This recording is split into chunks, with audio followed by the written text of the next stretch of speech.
Guilty as charged. Guilty as charged. Guilty as charged. Guilty as charged. That's my guy.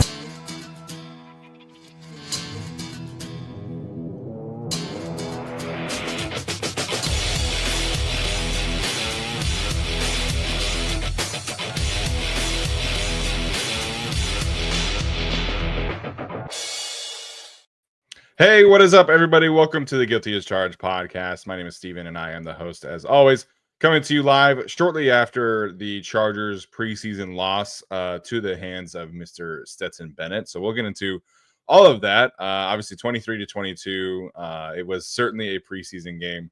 And joining me, as always, is my good friend Tyler. Tyler, what's up, man? How you doing tonight? Doing well. That first half was kind of a bummer. Wasn't really pretty. Chargers weren't doing much. That second half, that was a ball of fun. So, hey, the outcome didn't matter. All that matters is that, hey, it was kind of fun along the way. I wish they won, but it doesn't matter. Yeah, I mean, at the end of the day in preseason, you're hoping for kind of what we've been getting, right? You get these young guys who have some good moments. You know, you can get some good drives here and there, hopefully some good situational football, you know, and just be able to, like, string together some drives, be able to, you know, create some takeaways, things like that. So, you know, today's game is worth it for the TeRah Edwards, you know, interception at minimum. We're not going to talk a whole lot about him, but big shout out to Mr. Edwards for, you know, the highlight of the day potentially for the defense, and rumbling and you know, lowering the shoulder on Stetson Bennett. That was certainly a lot of fun.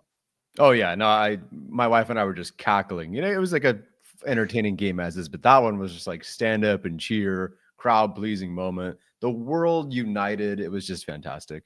Yeah, everybody loves a big man interception. It's just, it's just the best. And we obviously had a couple last year. Unfortunately, TeRah Tart fumbled his back to the Cardinals, but Puna had an interception, and that was like right away what kind of endeared us toward him that season. Mm-hmm. Yeah. So hopefully we can get a couple of those. Just a diabolical simulated pressure from Jesse Minter, and I love it so much. Yeah, I love it. Some people are pushing back against the idea that it's all vanilla in the preseason. They've shown different, you know, coordinators doing different things. And yeah, Jesse Minter dropping 300+ pounds TeRah Edwards, excuse me, in the coverage was fantastic. Is it TeRah? I've been saying TeRah. I've been saying TeRah on the broadcast. It was TeRah, and I haven't heard it anywhere else. Like, he's not a player that gets brought up a ton, so I haven't heard it. But on the broadcast, it was TeRah Edwards. Yeah, okay, that's fair. Before we get started, clip that for me, COD content. So do we get mad over this loss? Yes. No. Rage. No, it's the preseason. I don't think it matters. There will be certain things that you can criticize, and we'll get into some of that. But at the end of the day, it's the preseason. If the Chargers go 0-4 in the preseason, 0-3, that doesn't really matter. You know, not everybody's the Ravens and takes it super seriously as like. I think their winning percentage in the preseason is like 90% under John Harbaugh. So it's fine. It's whatever. We'll get into some of the things, but you know, we'll touch mostly on a lot of the positive stuff. But before we get started, I have to give a quick shout out to our friends over at Prize Picks. If you think Shohei Ohtani will get more than one home run this week, Juan Soto for more than one hit, Fernando Tatis steals, whatever the case may be, cook up your hot takes with your friends and win real money this baseball season when you and your crew run your game on Prize Picks. Prize Picks is the best way to win real money this baseball season. Which players are going off, which ones aren't. Make your picks in less than 60 seconds and turn your sports takes into real money all season long on Prize Picks. Obviously, football season is right around the corner, but in the meantime, baseball should have you covered there as well. So go to whatever app store you use, download the app Prize Picks, and use the code GUILTY to get $50 instantly after you play your first $5 lineup. Again, that is downloading the app Prize Picks. Use the code GUILTY to get $50 instantly after you play your first $5 lineup. Prize Picks, run your game. Okay, a lot of stuff to dive into today. You know, the Chargers are obviously coming to the tail end of their training camp. You know, we highlighted kind of where the 53-man roster stood on Thursday. Lots of things starting to crystallize. Two players who are going to be on the roster had very, very good days. And we're kind of waiting for this. That is Tre Harris and KeAndre Lambert-Smith, combining for 151 yards. Both of them having big contested catches on the sideline. Tyler, what did you make of their performances today? One was, thank God, I'll talk about him second. We've been waiting. You've been waiting. I have been patiently waiting. But I'll start with KeAndre Lambert-Smith, who continues to just look like a player that you can't take off the field. It hasn't been 100% perfect. If you look like the numbers on, the contested catch rate and some of like the drops here and there in the preseason, hasn't been perfect. But for a day 3 pick, he's put himself like, I don't want to keep moving the goalposts for him. You sort of have to, because he keeps resetting our expectations. But initially it was just like, do anything, show you belong on the team, that you should be active on game day. Now it's like, how is he not active? Yeah. How do you not put him on the field? How much is TBD? And we'll talk about Quentin Johnston and that scare, I think, at some point today. But he just looks good again. And a player that was out there at X before Tre Harris, after Quentin Johnston went down, they clearly seem to like him in that specific role. And he continues to reward them. That throw by Justin Herbert, which, by the way, like, it was just so much nicer seeing Justin Herbert out there. All respect Trey Lance is having. It's just very different when Justin Herbert football. Beautiful there, beautiful one by Trey Lance. Just good game for KeAndre Lambert-Smith, as he has been having really all offseason. The story for me is obviously Tre Harris, who people kind of gave up on this past week, it feels like, because of the box score. Now, I think we didn't discuss him as much last game because nobody was getting anything last game with the line not protecting. But the game we pointed out, like, hey, here's the set of plays that he was open, just was not targeted. This is something that, all the reasons that game 1 wasn't what we were hoping for, kind of discussed game 2, was waiting for something. And it really felt like there's a lot of pushback against Tre Harris. And, oh God, he stinks. He's terrible. The fantasy community hates him. And he had a great game. He showed, I think, what we were hoping to see this entire time, and what I kind of knew, we all knew he could do. Just some of the inconsistencies here and there. But I think a lot of people would just look at like, oh, he finally got open and it was a separation thing. And that's part of it for sure. Like I assume he caught 6 passes, that he separated better this game than he did in the previous games. But what was different were, I think, 2 things. One, Greg Roman finally, especially in that second half, decided to not make him the other guy. Whereas I feel like in the previous games, KeAndre Lambert-Smith was the X. He was earlier in the progression. And Tre Harris he was run blocking. He was the backside guy. He was the third option, a lot of motion stuff to help open up other players, but he was never the focal point. Yeah. And suddenly Greg Roman goes, let's change it. And it seemed like on first glance that Tre Harris finally became the focal point of the offense and an earlier read for the quarterbacks. Now, Taylor Heineke did miss him 2 times by about 25 yards, and we'll talk about this QB2 battle in a little bit, but clearly, by making him a bit more of a focal point, things helped. But what really was, I think, the standout for me and tied into this is that Trey Lance was hitting more difficult throws, I think, in this than he was previously. Now, the stuff to KeAndre Lambert-Smith on the sideline, that's cool. But Trey Lance can throw a go ball. Like, we knew he can throw something like that back to college. Like, he can throw that arm talent, great. But it's the outbreaking stuff. It's the comebacks to the sideline, the very difficult third down throws. Those things that he was hitting to Tre Harris, he was not doing in the Hall of Fame game. There's an out route by Tre Harris where he's wide open in the Hall of Fame game. Trey Lance is not throwing that one in that game. And I really didn't think he had something like that in him. I don't throw like that in this game, but he was throwing more to the boundary to Tre Harris on the stuff that Tre Harris has been doing, just not targeted on. So Trey Lance taking that step forward, Greg Roman making him a bit more of a focal point, and Tre Harris just finally separating a bit more.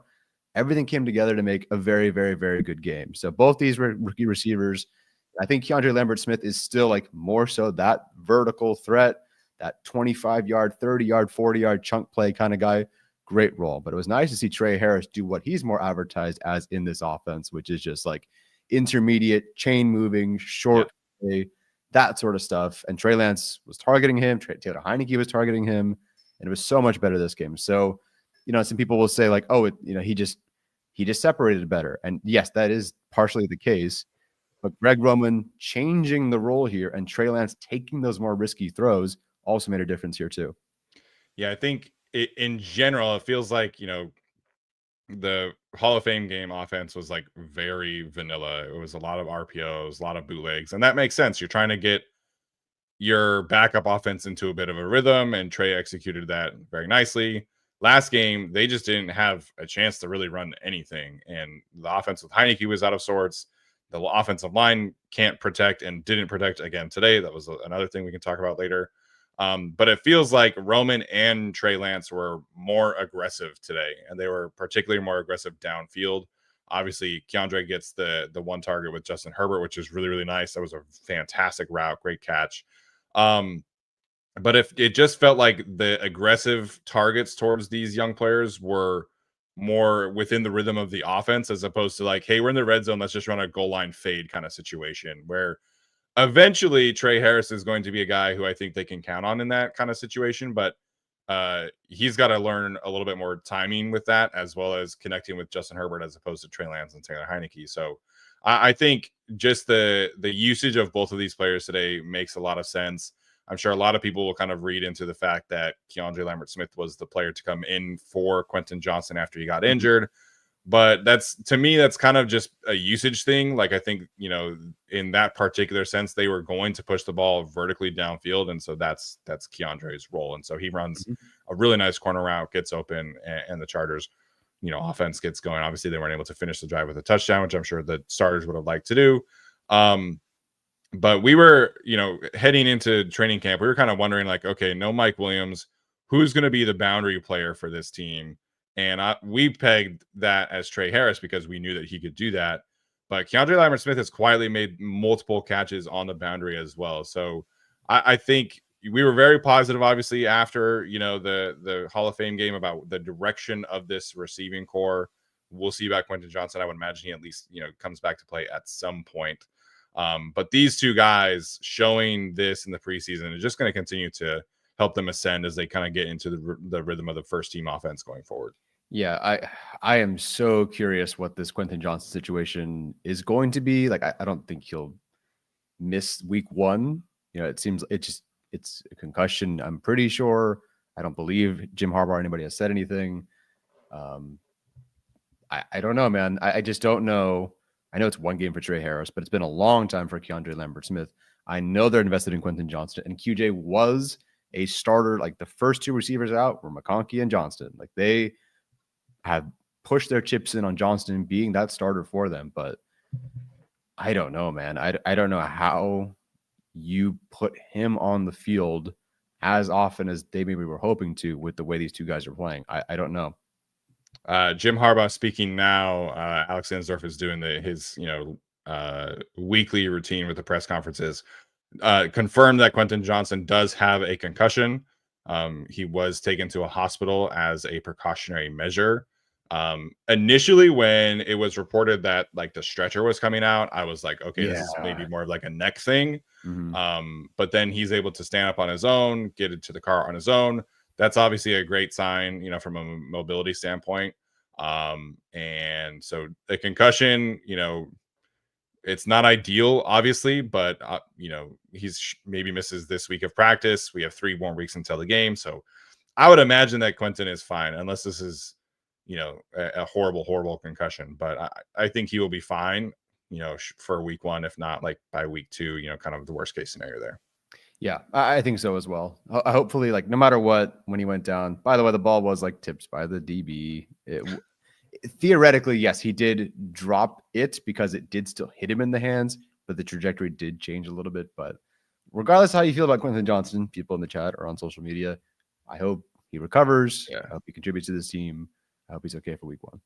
Yeah, the fact that people chose the moment of a stretcher coming out for a player to do like Quentin Johnston discourse all over again is just like, we don't have to do that, you guys. Like, we can be a little sensitive to the moment there. If you want to do QJ discourse tomorrow, whatever. But that to me was really irritating. I had to block some people on Twitter today. It just was not time and place, folks. Time and place. Players potentially dealing with like a potentially really nasty injury here, and people are like, he should have caught that ball. It's like, well, have you ever tried to catch a ball that was tipped and then you're also going to get hit in the face by another NFL player? Like, that's not as easy as you think it is. So I don't feel like we need to talk about Quentin Johnston, the player. No. Having dealt with concussions previously, none of them are easy. All of them are difficult. I wish him nothing but the best. Again, I think it's a good sign that he was able to get up and, walk and go onto the cart. So hopefully he's able to kind of put this past him. But yeah, this is not the time to do Quentin Johnson discourse, folks. Yes. I don't know why that is people's first reaction. I did think of it after like the second or third thought. Sure. I was like, okay, like this is awful. This is terrible. Hope he's okay. What was the play? Like, I understand why people would think that, but you don't actually have to like make that your first tweet after Quentin Johnson goes down and clearly there's something wrong and the stretcher and cart are out. But I don't know. We defend Quentin Johnson enough, so we can move on. Yeah. But yeah, obviously a great day for the young receivers, Tre Harris, KeAndre Lambert-Smith, in particular for Trey. I just hope this is a momentum builder for him. It's been not a poor training camp by any means, but he's definitely not had like as good of a training camp that we would have hoped for. So hopefully this is a game that can kind of, continue to improve his stock and continue to work him in with the first team offense. And he is the player getting more snaps with the first team offense over KeAndre Lambert-Smith in practice, for what it's worth. So either way, we expected a lot from Trey. KeAndre has obviously been a pretty big surprise for us. And so it's just all things positive as long as Quentin Johnson can come back and be healthy and contribute there. Yes. All right, getting to the quarterback 2 battle. I think we can wrap this one up. I think Trey Lance officially has this one on ice. Part of it is how poorly Taylor Heineke played today. But I was just so impressed with some of the ball location on these deep passes that Trey Lance was hitting.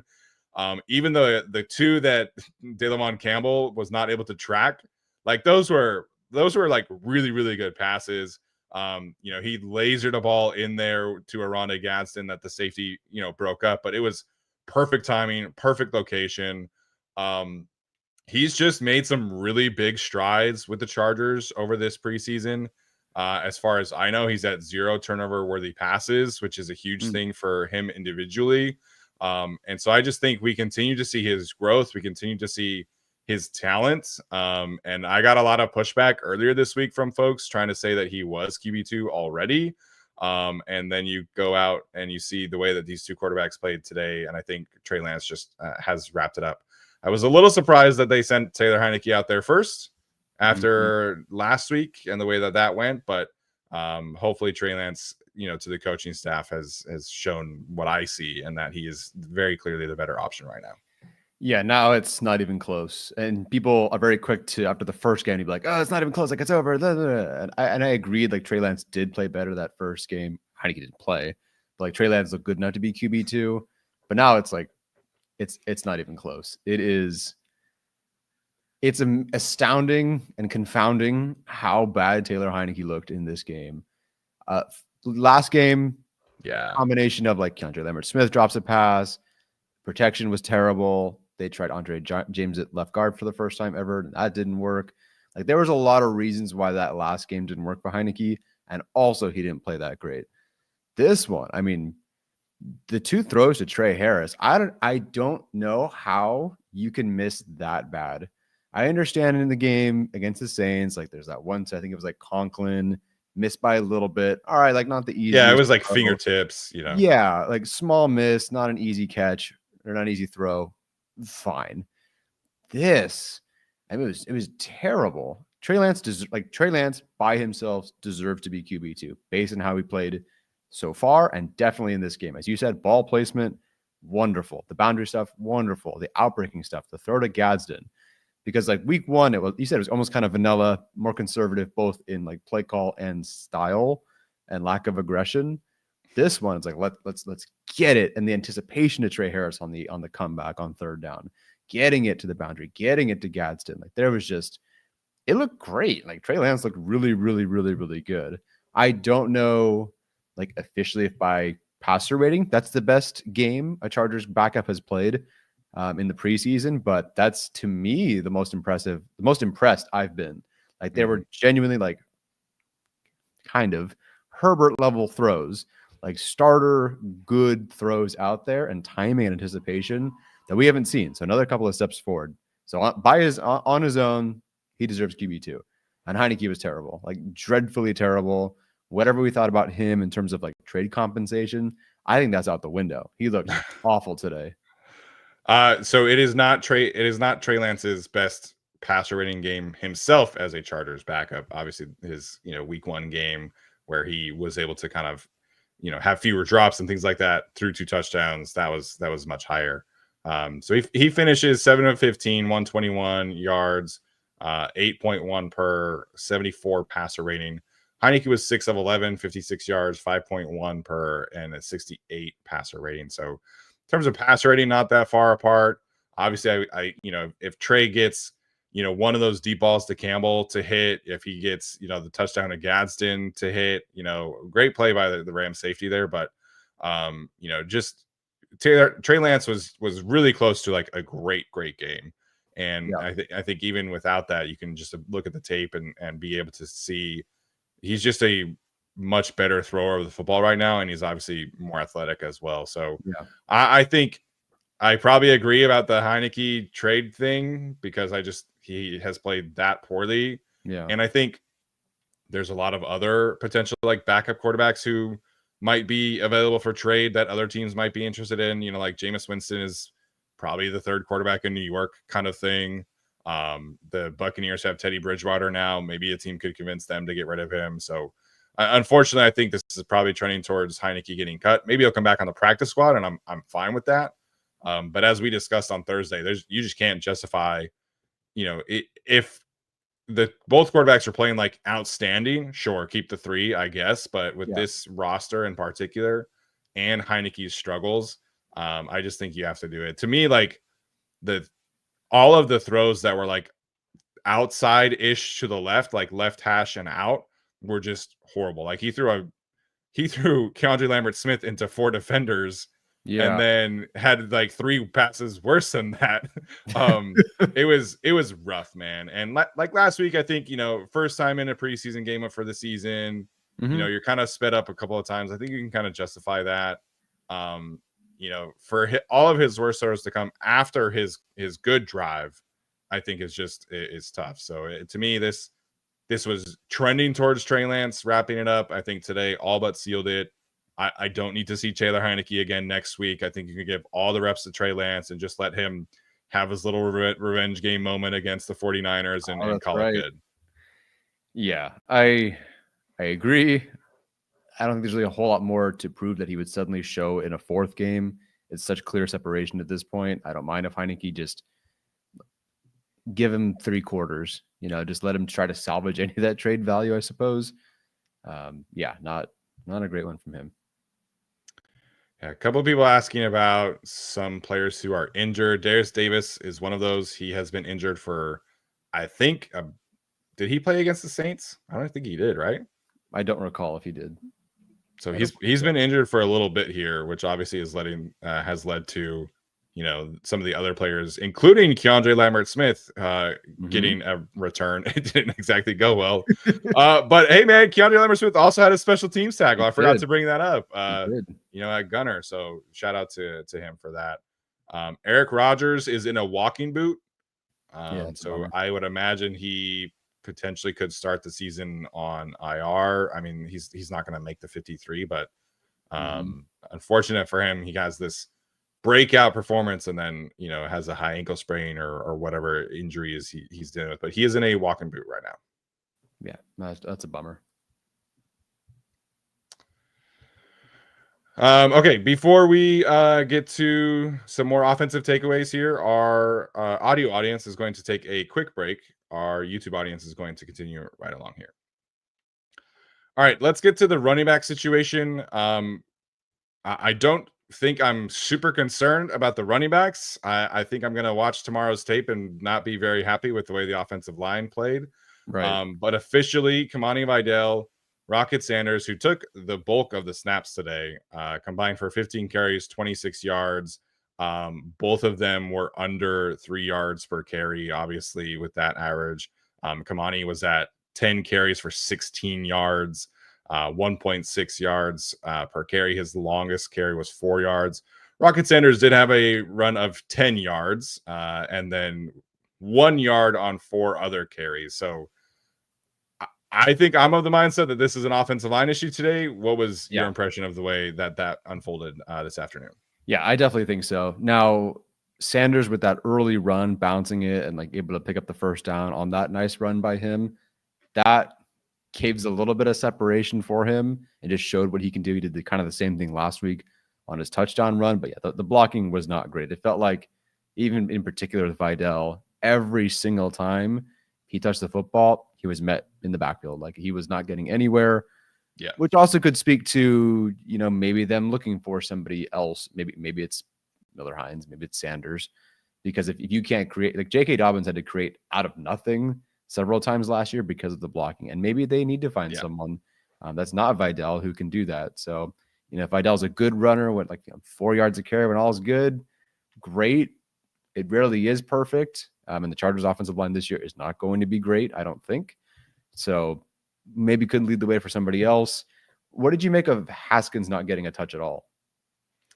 Yeah, I don't know if he was injured. There was no reporting of him missing practice this week.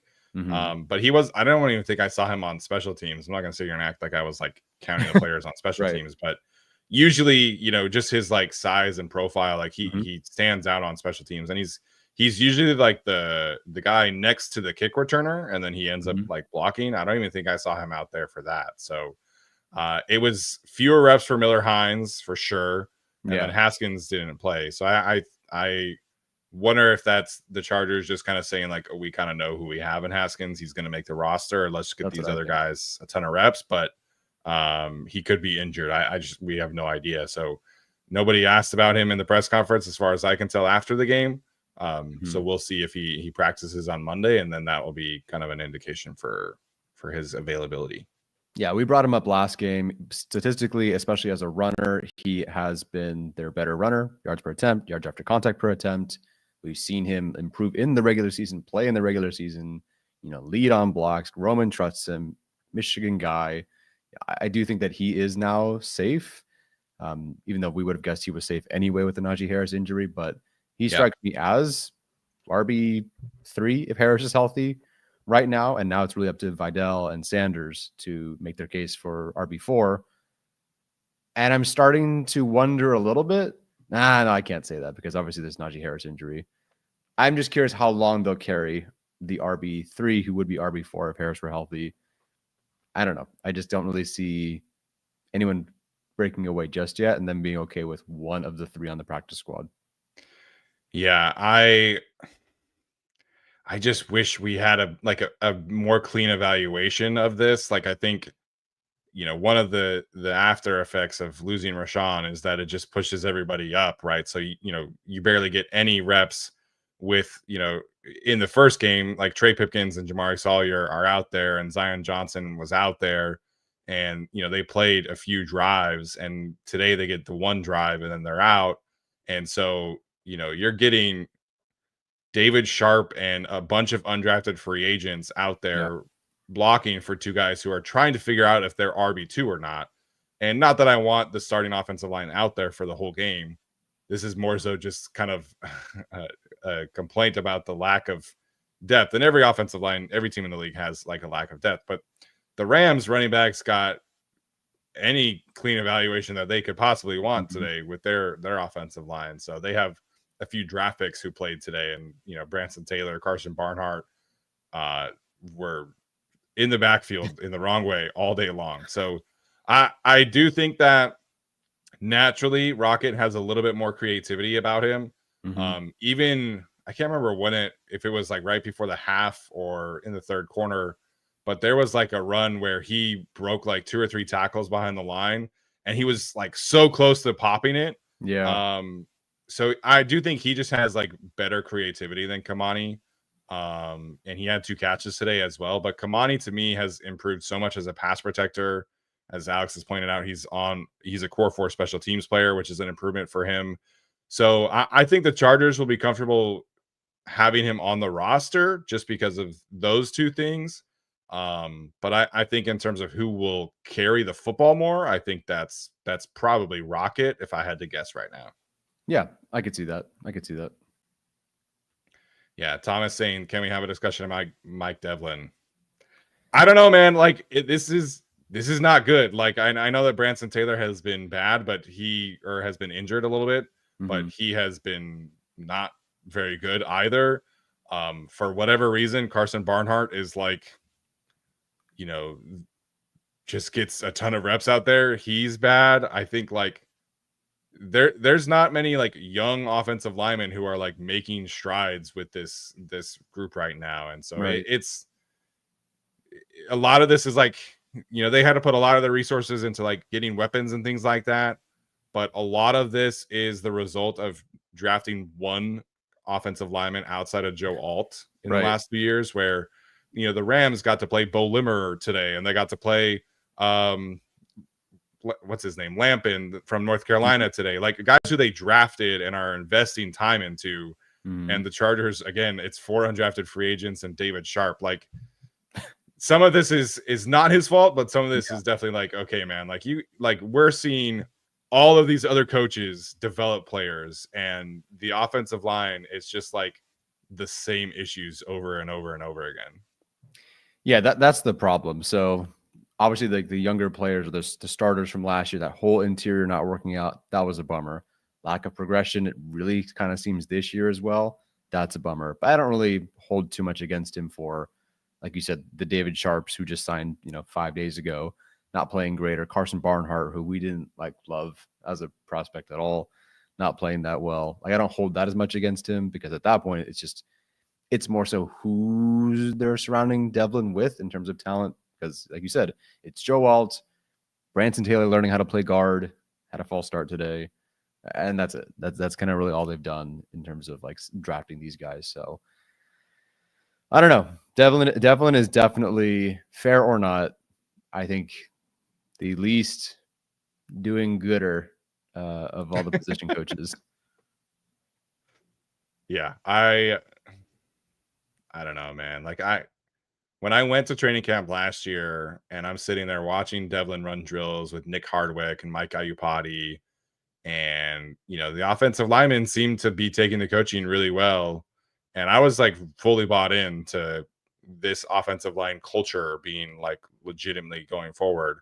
And I still think the starters can be like good. Like I think they can be, an average to above average potentially offensive line without Rashawn. I think with Rashawn, obviously, you're making a very different conversation. But if they have any other injuries, like it's bad. It is bad. And I know Mekhi Becton is injured, and so that puts Jamari up a spot and things like that. But when you look at the Rams and how they're able to run the football today, even against the starting Chargers defense, which we can get into, and how the Chargers just could not do anything on the ground against the Rams backups, it was kind of eye-opening, a little bit, to see this team that it wants to be tip of the spear and offensive line or weapons and all this stuff. And, there's not a single like young backup who's playing well and earning a spot. And I don't know, man, like outside of the main 7 guys, like I can't justify keeping Branson Taylor on this roster right now. David Sharp just got here. I don't know, man. Like they probably got to be aggressive on cut down day to add to this room, because right now it's just not good enough. No, definitely is not. I'm very concerned. We were concerned last summer, and it's only gotten worse. Yeah, it has been worse. Big shout out to Mighty in the chat. He wants us definitely to talk about Omarion Hampton. Let me get all these comments in here. Sure. But he's commenting earlier, like every few seconds, that Omarion trucked X amount of people. I got to scroll all the way up here a little bit to find these ones. I wish I could just like search this, but right. I did see that one. So if you want to tee it there up. we go. Did you guys see that Omarion trucked 30,462 people? He sent this comment in like 10 times, and every time it was like it went from like 7 to 30,000. So he definitely wants us to talk about that one Omarion run, which I did think he was going to break for a second. So we only got 2 carries for Omarion, 2 for 12 yards, but he definitely looks the part. That's for sure. Yeah, he looks the part. He looks like the big, strong, fast great statistically, good film, first round pick that we all expected. We'll see how much the move to draft a running back that high pays off, but purely Hampton, the player, looks great. He had 2 carries though, so I'm not going to sit here and wax poetic. Yeah. After week 1, though, when he gets like 18 carries, I think we will definitely have a more serious conversation about him. But yes, definitely. But I appreciate Mighty in here for jumping in and sending a lot of Omarion love it comments. Love it. Okay, we mentioned this earlier, but Team Fun was back a little bit. Luke Grimm had a punt return touchdown. TeRah Edwards interception, got to truck Stetson Bennett there. Any other Team Fun additions of today for you?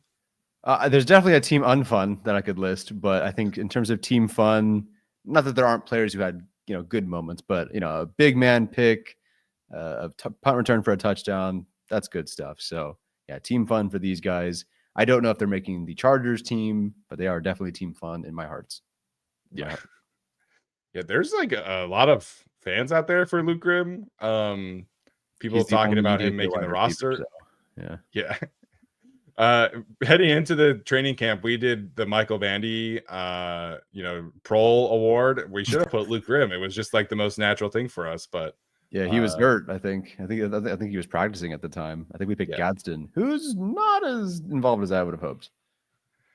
Yeah, the tight ends in general have not been super involved, but that's going to change once Herbert is out there. Yeah, great to see Luke Grimm getting his moment. Ari Marov was like, remember the name? I don't know if we need to go that far. I saw that. like wow. He's fine. Like he's a potentially, interesting punt returner. But people are out here like, oh, like put him on the roster. Like let's remember that Darius Davis was an all-pro punt returner as a rookie, you guys, and like legitimately won the Chargers 2 or 3 games. So we'll see about the injury with Darius Davis. I think if he is injured, I think they would get to a few other players returning over him. Ladd can return punts. Haskins, Sanders have kick return experience. I bet Omarion could probably do it. I don't think that they should do that. We saw KeAndre Lambert-Smith, return a punt today. Obviously, they could potentially do Naheem Miller-Hines, who has a lot of experience returning. So I think Luke Grimm on the practice squad is fine. I think I would prefer an actual, receiver. But, if they wanted to choose to keep him, that's totally fine. Yeah, a lot of love for Luke Grimm. I thought his film was awesome. He just basically didn't practice for 3 months or whatever it was. Now he's, making a play. That's awesome. Like my heart felt good for him to do that because you never know, right? As a UDFA, not practicing, maybe this is it. So I'm glad he at least got that big moment. Yeah, I'm more inclined to keep Edwards of these two on the practice squad for what it's worth. Edwards has flashed a few times late in the fourth quarter. He obviously had the interception today, but there was another rep where he did have a pressure on Stetson Bennett as well. So he's interesting to me. He's kind of flashing some fun things there in the fourth quarter, not getting a lot of reps. Number 60, who they signed from the Raiders, I forget his name. Silvera. He had a couple reps today that were like really, really good as well. So again, fourth quarter reps, preseason, but it wasn't the best day from the interior defensive line. They got pushed off of the ball a little bit too much for my liking. But some of these younger guys, flashed. I saw Jamar Caldwell got a run stop or 2 in there as well. But Edwards, it was a lot of fun seeing that. Yeah, really cool. Okay, let's talk about the defensive struggles today. I'll let you kind of have the floor on this, but just kind of circling back to the opening drive that the defense gave up. So it goes 9 plays, 60 yards for a touchdown, and went 5 minutes off the clock. They didn't even get to a single third down. So it was 1st and 10, 1st and 10, 2nd and 2, 1st and 10, 2nd and 10, 1st and 10, 2nd and 5, 1st and 5, 1st and 5, 2nd and 2, touchdown. So it was kind of a messy drive, but what's your take on the first team defense minus Derwin James and Khalil Mack? Right. But what's your take about the way that went? That was my first thought, and I'll get back to it. But like my first thought was, yeah, there's no Derwin James, there's no Khalil Mack, so it's like these are your two best players, and so it sucks that they aren't out there because the defense would have been better. And then I went, wait, they're playing the Rams backups and Stetson Bennett. What am I doing here? Like, I understand that your two best players aren't out there, but like, come on, guys, you should be able to do better than this. Yeah. It was a surprise to see how like not under control and reeling this defense was. Like you said, they didn't even get to third down because they were just reeling this entire time. It looked like everyone was shaking off rust. I know Herbert said like he wants the offense out there to shake off the rust. I thought they kind of did that for the most part on offense. I didn't expect the defense. After watching how good the backups have been all offseason, I was surprised that the starters didn't look all that great. One series, you never know. You know, Minter changes things, adjusts, and they don't score a single other point. But for like really the first half and then the end of the game, it was a lot of just like reeling on their heels. Eventually they would, hold, like Tony Jefferson had a pass break up in the end zone. They were able to hold in some short yardage situations. I think the Rams at one point were like 1 for 5 in the red zone. But yeah, that first series was very concerning. Yeah, the Rams in general today held the football for a pretty long time. But there's a lot of the preseason where, teams will come out and they'll play their starters, but the other team isn't. And so there's just not a lot of the same juice. The games don't count and players know that. I'm hoping that that's the case. But there was just like everything was so easy. Like there were Thule and Alohi had like they combined for that one. That was great.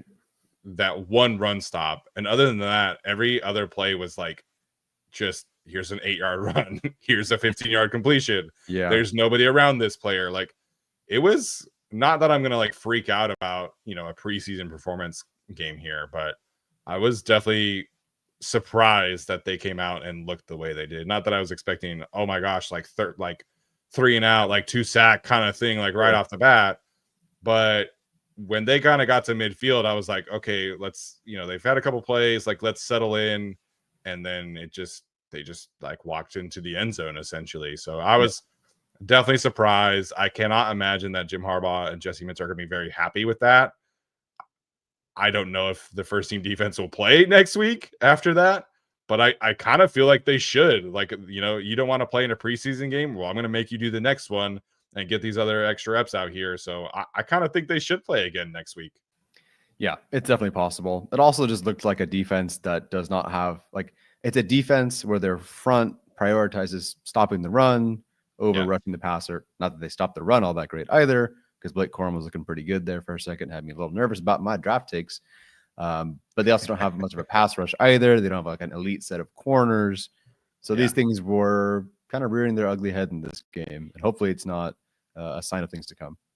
Yeah, Cam Hart did not play in this one. So how does that impact things? Right. Obviously the team is very intent on playing Derwin in the slot. Like that's going to be his main spot. And so instead of Tariq still on the outside, you put him in the slot and you have Benjamin St. Juste on the outside instead of Cam Hart. Like, who knows, right? Like how that all goes. Did Denzel Perryman play? I think he did, right? He did. So I just think maybe this was just kind of a game they were not fully into it. Kevin Kernick pointing out in the chat that they've been practicing for a week longer than everybody else. There hasn't been fans at practice this week. This could just be them, a little bit frustrated with everything. I don't really know, but I was definitely my ears perked up, my eyes perked up. So it was a little frustrating. Yes, definitely was. Can I continue with the defense with a certain player? Yeah, go for it. All right, let's talk about Jasir Taylor here. John Taylor, as he announced himself on one interview once. Okay, so I'm kind of worried about the DB room, the corners in particular, considering Cam Hart's not practicing. John Taylor didn't look great, and we'll get to him. Bridges has not looked pretty for Bridges at all, unfortunately. Benjamin St. Juste supposedly had a good week of practice. He did bite and get a little lost on that touchdown there. I have not really seen a ton of great from him overall. And then he's been hurt, as we've discussed. A little worried about this group. Nico Reed was approaching roster lock, but that's just kind of faded since that injury.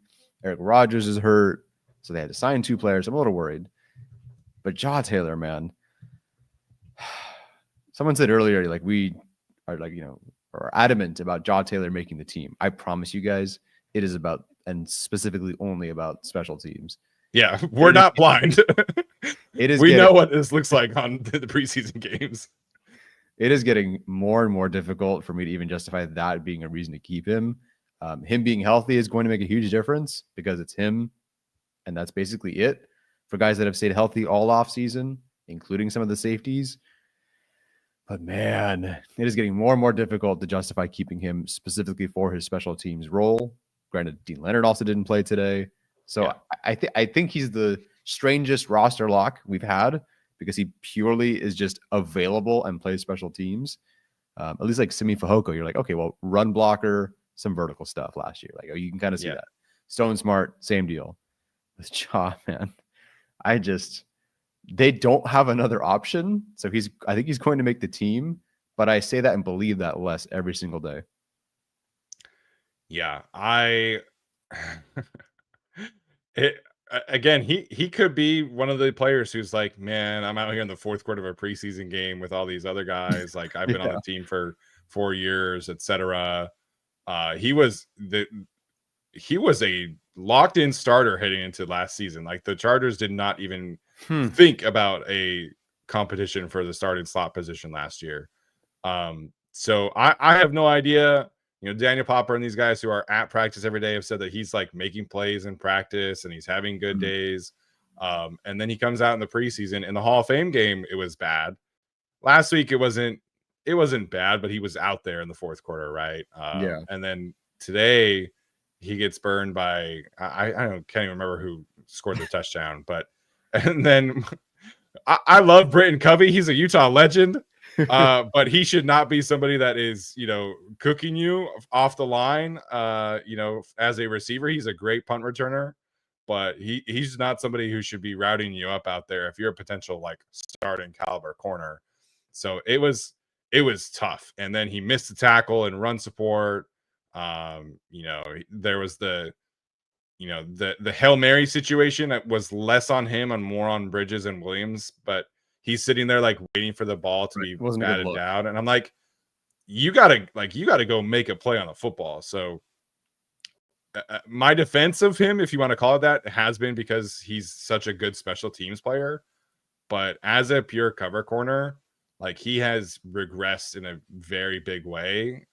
And when you're getting cooked like that in the preseason, it's tough. Nico Reed is like been injured and he's not playing on special teams. He's been a much better corner, and I would love to see Reed be rewarded for that. He had some good moments today, obviously gave up the game-winning touchdown, but I don't know how much of that was really on him. So I would love to see Nico Reed get that chance, but I don't know, man. I think if Dean Leonard were healthy, maybe you could convince the Chargers to keep him instead of Jaw. But because of his special teams ability, I think he's just going to be written in pen as the cornerback 5. But it's been bad the last few weeks. Yeah. I could see them, he makes the team, but something happens and they're elevating practice squad guys, to play corner over him. Sure. But he's going to be, not only is he making the roster, he's going to be active. If he doesn't make the roster, I will be surprised. And I promise you, everyone, is not because of his on-field defensive play. Yeah, no, it's been bad. And like there, I don't know, like Nehemiah Shelton and Harrison Hand, I don't think I saw them today outside of like the special team. Like I saw Shelton on the punt return because there were 2 41s, and I was like, oh, that's interesting. I didn't know that could happen in an NFL game. So then you see Shelton, but I don't think they played much on defense. So they're very clearly like saying, hey man, like you need more reps, and Jaw is not rewarding those reps or taking advantage of those reps, I should say. So no, it's interesting. Nico Reed obviously had a tackle on kickoff return, I want to say, in the Hall of Fame game, but I don't think he's really been used as a gunner. KeAndre Lambert-Smith has more usage as a gunner. So I don't know, man. Can Ryan Ficken make something work? For sure, but I think Ryan Ficken, if he wants Jaw Taylor as the gunner, I think that's what's going to happen. Yeah. So we'll see. This might be the one that we have to die on the hill of, I suppose. when it comes to roster predictions. But do you remember if Daniel Popper included Jazir? He did. Yes. Okay. He did. So we're not too crazy. Yeah. So we'll see what happens here. But I think, Jesse Minter said earlier this week that they don't feel like they're settled. And a lot of that is due to injuries. Cam Hart, Benjamin St. Juste, Dante Jackson, Dean Leonard, all these guys are missing time. And it's just Nico Reed, obviously, as well. So hopefully this group can be healthy this week. Obviously, Eric Rogers, we know that he's not going to be out there, but we'll see about Dean and maybe Cam Hart can be back this week. Yeah, would love to at least see Dean give it one more go, because at least he can fill in a pinch at corner, and I would feel like, okay, I think this could work for a bit. Yeah, Dean had some really good preseason games last year, and was not necessarily like playing a ton before he hurt his hamstring against the Broncos in Week 6, but Dean was looking really good last season. So I feel like I feel like he's dealt with 2 injuries this year, and it's just been horrible timing for him. Because I do feel like again he's maybe like a slight tick down from Ja as a gunner, but I think he's definitely a better corner at this point in time. Yeah. Oh, I agree. Okay, Tyler, any other standouts from today before we get to some of these super chats and fan questions, and then we'll head out? Let's get to the questions. All right. NSN says, hoping QJ injury not serious. Best wishes, QJ. Yes. Definitely the same thing. Again, concussions are not fun. I don't believe he has a history of concussions, though, so hopefully this is a few practices off, and he'll be back in time for Week 1. Yeah, I don't recall one. I don't recall any, but someone let me know. Let me look it up real quick. He's missed a game before? Or has he been fully healthy? Someone in the chat will know faster.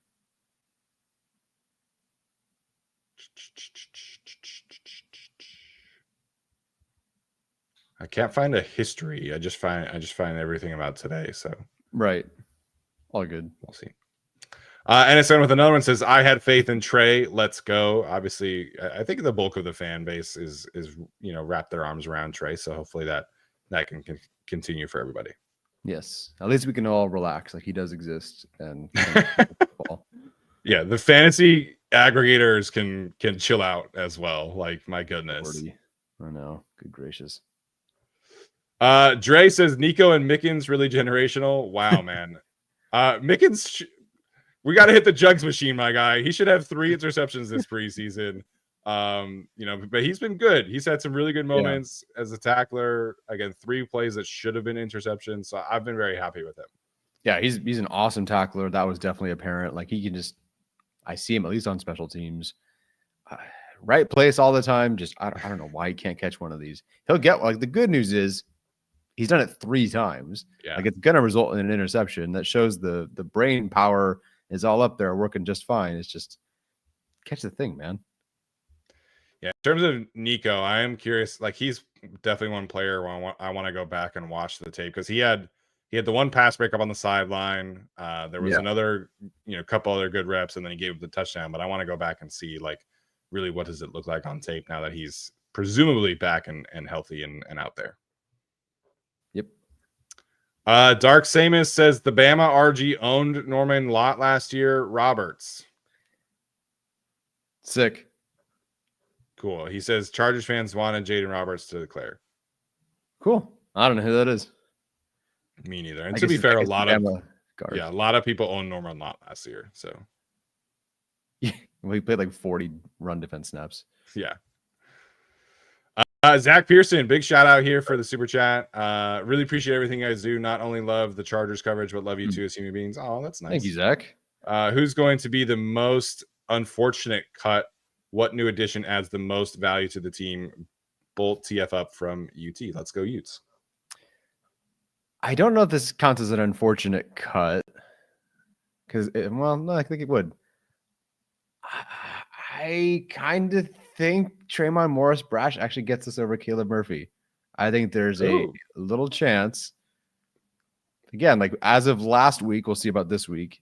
Morris Brash did play more special team snaps. He was better on a per play basis. You could argue the run defense was better, and he looked pretty good today. and he's very good at containing quarterbacks. He's very good around the outside. Yeah. I don't know. I think there's a chance that Tremont Morris-Brash is actually the guy who makes it, not Caleb Murphy. Okay. Interesting. I'll have to go back and watch that. I didn't feel the pass rush a ton today. Both of them had good reps at like the very end of the game. Mm-hmm. The cut that would make me the most upset, honestly, is if they decide to cut Tucker Fisk, because Fisk is like he's just like the perfect Chargers tight end, you know, not like overall tight end one by any means, Sure. but like as the Chargers like third tight end / H-back / can do the fullback stuff.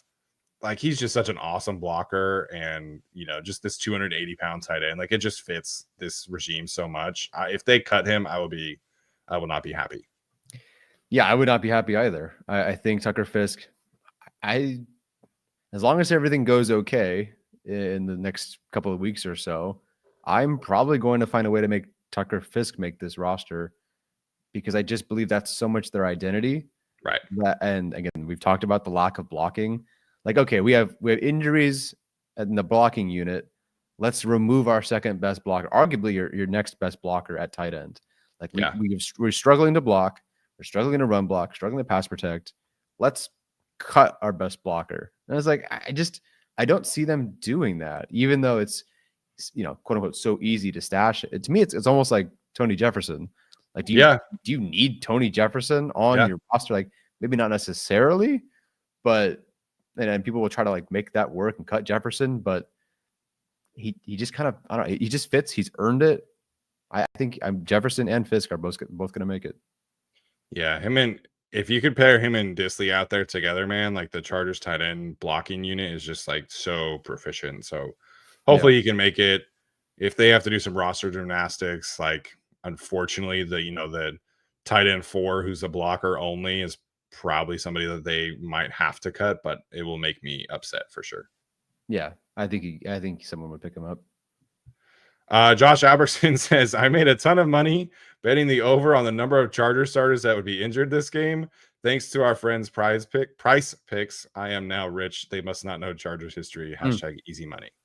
Dude, when Quentin Johnston went down, devastating, awful. And that was a bad one, TBD on how long that lingers.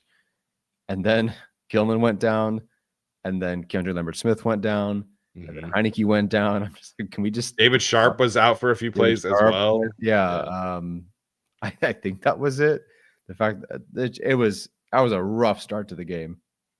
It was a busier day for the trainers than I like for the preseason. So yes, hopefully all these guys are okay. Heineke, was he back on the bench after that? I can't even remember. I don't recall. I don't even remember them showing him. Okay. Sergio says 2026 Chargers draft is solidified. First round edge, second guard, third center, fourth DT, and for the love of God, cut Heineke. I buy what you're selling here, Sergio. In some order, I think edge rusher, interior, offensive line, interior, defensive line. Yeah, I agree with you there. I don't know what the free agency class looks like, but we're also have to consider a corner and tight end and probably not receiver. I at least think they're good at receiver. Not that they can't upgrade, but I think they're going to see that they are set there. Yeah, let's look at some names for 2026. Khalil Mack, obviously. Yep. 1-year contract. Not a good list otherwise. Okay, welcome back, Khalil Mack then. Trey Hendrickson is a free agent. I kind of tend to think that deal gets done. Yeah. Kwity Paye maybe potentially could be interesting. Michigan, I guess. Right? Yep.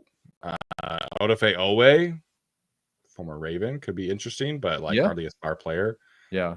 Other than that, we're talking about like Dante Fowler Jr. and Boye Mafe and Arnold Ebiketie and Kayvon Chason. Like it's not good, you guys. It's David Ojabo is a free agent, so maybe there, but yeah, it's not good. Pass rushers are like becoming a thing where you just don't let them hit free agency. So it's very similar to offensive tackle where high-end pass rushers are just not going to be available in free agency unless the Cowboys are just like that stupid with Micah Parsons. There's a non-zero chance they are that stupid, but we'll see. There's some Packers rumors going around out there. So that honestly, that's fine. If he goes to the Packers, great. I don't have to worry about him in the AFC. Fine. But yeah, first round edge, I think that's historically where you're gonna get like a dude. Yeah. And eventually the Chargers do need like a real, replacement plan for Khalil. Anthony Solak sends another one in here that he doesn't get the Thule hype, to be honest. I don't think Thule's like ever going to be an elite player, but I think he definitely can be like a high-end number 2. But you're going to be potentially without Khalil. And, he says that he's going to play a few more years now. Derwin has said like 4 or 5 more years. But eventually you're just going to need like that next succession plan. And in order to make this defensive structure work, they're going to need to upgrade at edge. So I think that first round makes a lot of sense for me right now. And then, yeah, some kind of guard, defensive tackle order in the next 2, I think is probably where I would end up after that. Yeah, I sometimes, especially this last offseason, feel like you need to give all your resources to Greg Roman and Devlin and these guys, because I don't know if they can elevate the guys that aren't, better. But at the same time, Jesse Minter, if he does it again somehow this year, you got to start adding ammo for the next guy who is not going to be Jesse Minter. Yeah. Also, just like depending on how the season goes for Cam Hart, I might put corner in that first 3-round conversation as well. Yeah, I definitely agree there. KZ wants to know any cuts from other teams potentially reinforcing our offensive line. So there's a lot of people out there that are talking about like Braxton Jones and like some of these other guys like Rasheed Walker, who are potentially like starting left tackles for their teams. Those guys are not getting cut. I think when you're looking at a potential cut candidate, I think you're looking at maybe like Dylan Radins, maybe Evan Neal. He's potentially like starting for them at guard, but we'll see. Tyree Phillips is one I'm definitely interested in, just because he is definitely getting cut. He played for the Ravens and the Giants, so there's connections all over the place. He's played a lot of tackle, both sides. He's played some guard.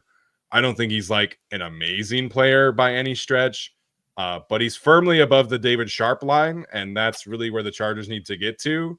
And again, just connections, versatility, former draft pedigree. I think Tyree Phillips makes a lot of sense.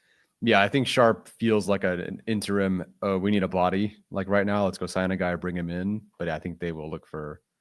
I hope they get one more. If they go start week 1 with the group they currently have right now, you're gonna have fun in that season, man. Those first 4 games are gonna suck.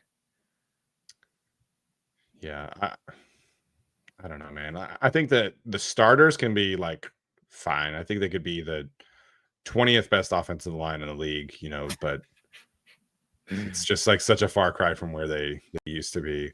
There was another player who I talked about earlier this week. Let me find that tweet. Jackson Carman is another one that I've talked about. So he's reclamation project. He's with the Dolphins right now. He's played right guard, right tackle. He played left tackle in college, former 2nd-round pick, 5-star recruit who Jim Harbaugh did recruit quite heavily. So again, not any world beaters out here by any means, but I'm just trying to clear the Branson Taylor, David Sharp line. And I think all 3 of those guys could potentially do that. Yeah, I think so. Dark Samus with another one. Jaden Roberts greater than Tyler Booker, promoting Roberts. Oh man, sure. I don't know. We'll get to that at some point. But I appreciate the 3 super chats on the interior offensive lineman. Thank you. I will say this: I don't know a single person who is committed to a bit more than Dark Samus is with his love for interior offensive linemen. So I respect it. No, it's genuinely impressive. It is truly impressive. Our last one here from Zach Pearson again says, Tyler, would you watch your father's pain following an 0-17 Raiders season if it meant the Chargers win the division? My dad doesn't care. Honestly, if they Raiders go 0-17, he'll just move on with his life, and it's totally fine. So yes, I would love to watch him watch an 0-17 Raiders season for the Chargers to win the division. I will personally watch I will sit here with my dad and watch them go 0-17, live stream it every week, if that means the Chargers win the division. Your dad got to see the Raiders when they were good, so I think he'll be okay. Yes. You know, you have yet to see the Chargers reach the heights that he got to when he was a young lad. Nope, I was born 6 months after the Chargers lost in the Super Bowl, so I would love to see like anything close to that. I obviously know there was the AFC Championship game, but like getting to the Super Bowl would be great. A division win would be great. I'll take anything. Yeah, I think your dad would fall on that sword for you. Knowing your dad, I think he would deal with it. Yeah, or my mom would just make my dad. Like, your Raiders are going 0-17 for our son. Yeah, there you go. There you go. Ellie Bruin points out, Katzen brought up, I'm not even going to try and say his name, but the Bears tackle who went to Yale, they took him in the third round a couple years ago. I'm not even going to say it. Yeah, I'm not even going to try and say his name, but he is somebody who could be potentially interesting as well. He's been more of like an outside zone kind of tackle, but again, does he clear the David Sharp bar? Probably yes. So he's potentially interesting as well. Okay, all right. Okay, Mighty is committed to the Omarion Hampton bid today. I respect it as well. Yeah, like it'll be fun. Again, I don't know how much it's going to pay off for the whole win total of the team. Thank goodness they have him with Harris's issue, but he'll be a good player. NFL's lit is vomiting at the idea of Evan Neal. Listen, man, it could be much worse. You could be potentially looking at Branson Taylor or David Sharp starting the football game for your team. So I would much rather have Evan Neal in that situation than what the Chargers currently have. Yes. Every team is one injury away from calling up Sam Mustipher or Storm Norton or whoever. So yeah. Foster Sorrell, anybody?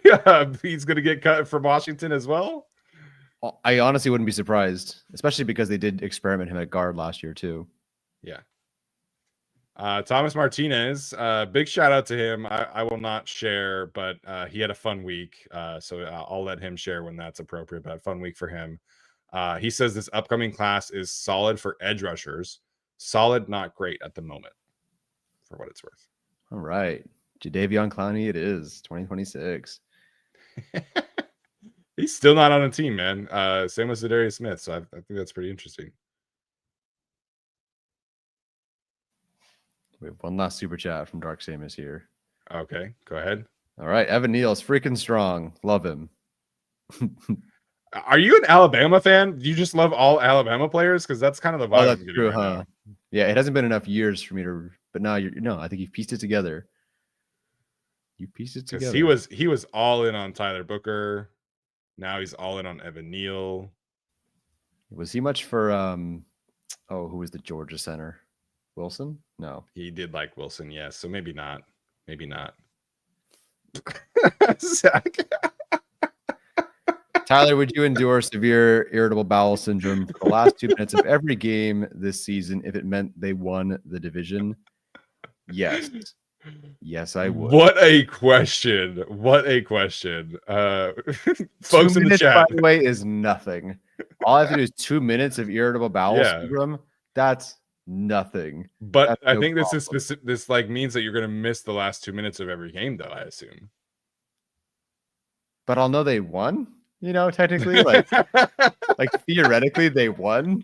So, oh man, the questions about like what would you endure to see your team's success always crack me up. But this is a funny one. This is a good one. Shout out Zach for this one.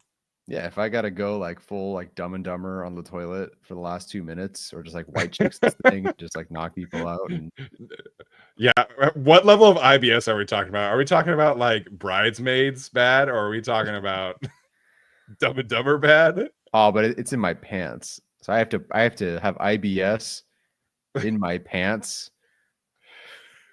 So essentially, he's asking you if you're willing to poop your pants. So I will get banned from games. First off, like I will officially finally get banned from going to Chargers games, because I guess I'm just shitting myself every time the Chargers are going to win a game. Chad, how many of you would be willing to shit your pants every single week at a Chargers game to witness them win the division? I would. Let us know. I would. See, I would totally do it because we have enough of a platform where people would like rally around me and understand what I'm doing for them. Like they would put me in special club seats, and just you're getting the season ticket. You're getting the upgraded club seats. Yeah, 2 minutes of pain, lifetime of glory. Like, not a problem. I can make that work, man. Yeah, Mac88 says just water hose it down and take a change of clothes. And you're good. Exactly. Just like, exactly. Mighty says he'd do it for a Super Bowl, but not a division championship. Listen, man, this podcast has been growing and stumbling along with nothing but terrible years. Oh, that's true. Okay, wait a minute. No, you can just do the adult diaper thing. We need to negotiate here. Okay, do I get to wear adult diapers here? Because then, like, no one's gotta know. I just gotta kind of walk around, shimmy a little bit. No one's gonna know. Oh man, that is so good. By week 17, you'd be live streaming in a diaper. Devil, I'm willing to shit it out. Oh man, this is easily one of the best questions we've ever gotten. Shout out to Zach for this. This is awesome. Yeah. Yeah. Do I get to I don't know. Can I fast also? Like, can I minimize the output here as well? Can I? I would do it for a Super Bowl. I would not do it for a division championship. That's too much gray area for me. I'll shit my pants if they just beat the Chiefs. Like, if they just beat the Chiefs at home, I'll do it. Yeah, Mahomes is he's only lost once to the Chargers, right? That one Mike Williams game. The Arrowhead, well, at home, never. Williams game in 2017 or 2018, and then the Herbert game, Staley's first year, where we all thought Staley was turning the shit around. Yep. This is the important question. How much would you be willing to make Steven endure for a division title?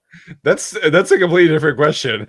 I'll make anybody else endure whatever. You get Steven. Yeah, I'll sign up Steven for whatever to win a division title. Yeah. Make somebody else do anything. I don't care. 4 cups of fried rice I get to eat. First of all, 4 cups of fried rice beforehand. That would be fasting for me, okay? Those are rookie numbers, all right? So that for me would be a lower intake of fried rice. So, yeah, not a problem. Not a problem. Any other questions before we close up the show, anybody? Any other dumb shit I got to do? What a way to end. Yes, I am a science teacher, and some kids would be like, "What are you talking about the last 5 minutes of your podcast?" It's just like, would you shit yourself for? Would you poop your pants for a Klondike bar? Like, that's our entire end of our conversation here. TeRah says that I have to do a handstand for 5 seconds, no help from the wall. That's just literally impossible, though. Like, I can't do a handstand for 1 second, let alone 5 seconds. In the pool, I can do in the pool, but not. Yeah. I can shit in the here pool on my wall. I also have space for that. Yeah, go for it. If that counts, then we're good. Herbert says, "I'm sensing a bowel movement. See you all here." Super bowel bound, baby. Oh my gosh! We're winning the Super Bowl. That is fantastic. What a way to end the show. And that is where we will end tonight's show. Appreciate the heck out of you guys. We'll be back later next week for our film review episode, and then we're full steam ahead towards a full steam ahead. Yeah. Full IBS ahead, I guess you could say. Full steaming pile ahead. Okay, Thomas has raised you 4 espressos and then 10 cups of fried rice. Do I get an AFC Championship appearance? That's a good question. Yeah. He says Pepto for the This podcast has been sponsored by Pepto-Bismol. When you have upset stomach diarrhea. Thomas says yes, you get an AFC Championship appearance. Done.